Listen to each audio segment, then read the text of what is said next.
me volta come cost.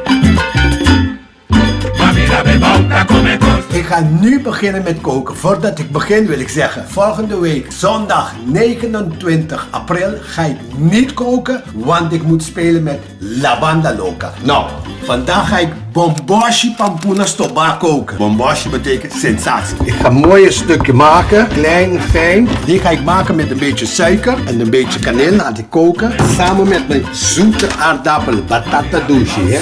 Die ga ik snijden en die ga ik ook zo klein snijden. En om meer kleurtjes te geven, mijn eeuwige wortel. En ook deze ga ik snijden.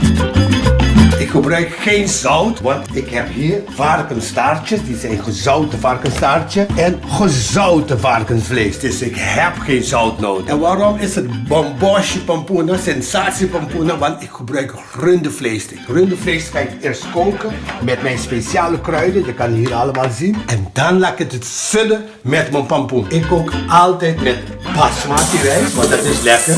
Dit allemaal ga ik gebruiken. Allemaal samen in een pan. En dan wordt het bomboshi pampoena. Stel geen vragen meer, want ik ga koken zwaar. Ciao!